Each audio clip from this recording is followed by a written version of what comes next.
Hello everyone, this is Eiri, and today I'd like to share a bit of a personal story about why I decided to make this YouTube channel. And it might not seem like a big deal to a lot of people, like everyone has like little video game channels I suppose, but it's a big deal to me. And it has to do with something that I personally experienced in The Legend of Zelda Breath of the Wild. Now, just for a bit of context, this channel was originally named Eiri Plays Games, and I still leave that in some of the secondary descriptions. And over time, I renamed the channel because I decided to transition to having a little bit of VTuber-themed variety tutorial content. But it was originally just for me putting down some game demo footage.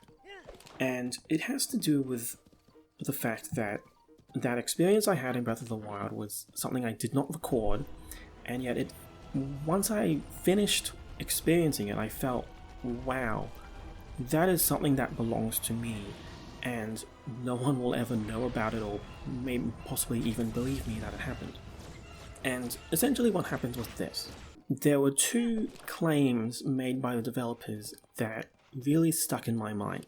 The first one was that it was really open-ended, to the point where once you leave the tutorial area, you could literally pick any direction in 360 degrees, and every single player would have a different experience. The second one is that it's so open-ended that you can go directly to Hyrule Castle and finish the game. For me, I decided to go south to Lake Hylia, because that's usually one of my favorite areas in the Zelda games. And then I went on to the Faron province, so that's generally the south and southeastern part of the map. And I stayed in that area and never really left it for like a week. And I cleared practically everything. I explored every corner of that area. And there was no story. Like, I did not experience any of the main story yet. And I had a thought, like I think I was like at the top of the tower and looking at the castle, and I thought, what if I did go now? Like, what if I did go to Hyrule Castle now, knowing absolutely nothing? It feels like I have enough equipment and supplies, even though I've barely explored the game map. Am I being a bit, like, cocky, or is this possible? And I told myself I would go, and if I died once, like, even if I died just once, I would just reset and go back to, like, continuing the game normally.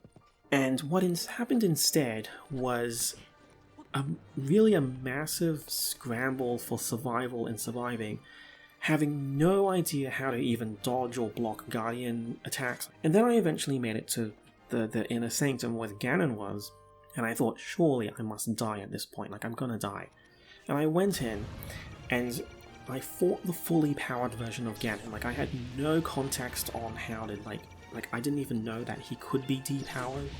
And what proceeded was what was probably like a 40-minute or like an hour long boss fight of 6 phases, with me having really like only a couple of endgame swords or something, and everything else was like unupgraded HP, no armor, and I somehow survived, not knowing the game mechanics, not knowing how to dodge or stun him. I managed to like figure out a way to harm Ganon in a really small window, and I dodged him so well to the extent that I had somehow killed him, and I had finished the game. And that boss battle was so amazing to me.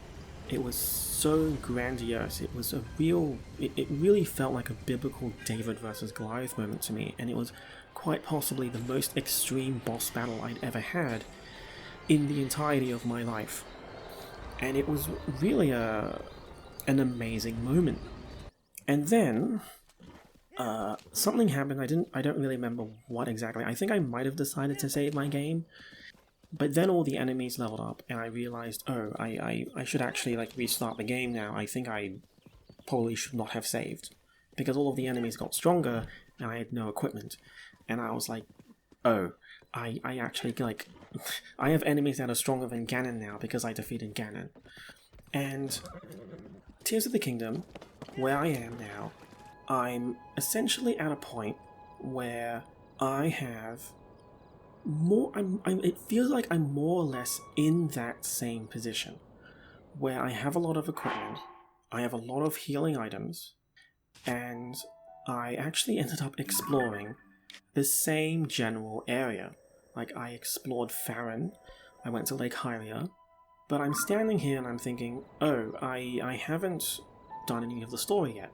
I'm staring at this and I'm thinking, maybe I should try to go to the Hyrule Castle. Like, the other option is for me to follow the main quest and do what is probably a dungeon, which I have not encountered yet. And that's generally where I'm at now. It's like I have like lots of healing items. I generally have the same amount of health as I had originally. And it's going to be a very, very big challenge, but I'm wondering, I wonder if I should do that. I wonder if I should go and try to tackle Hyrule Castle. Because I'd like to believe that Tears of the Kingdom has the exact same or very similar conditions where it's like you can go and you can fight them if you really want to and finish the game that way. And I really want to see what happens. And it feels like I'm kind of sitting on this wondering, is this an appropriate thing to do? Because I want to enjoy this game naturally, but it's also like, this is the reason why I made this channel in the first place. It's because I had an extraordinary experience to the point where I was actually confused about people saying, like the Ganon is so easy in Breath of the Wild. But for me, it was like incredible. So yeah, that's my story.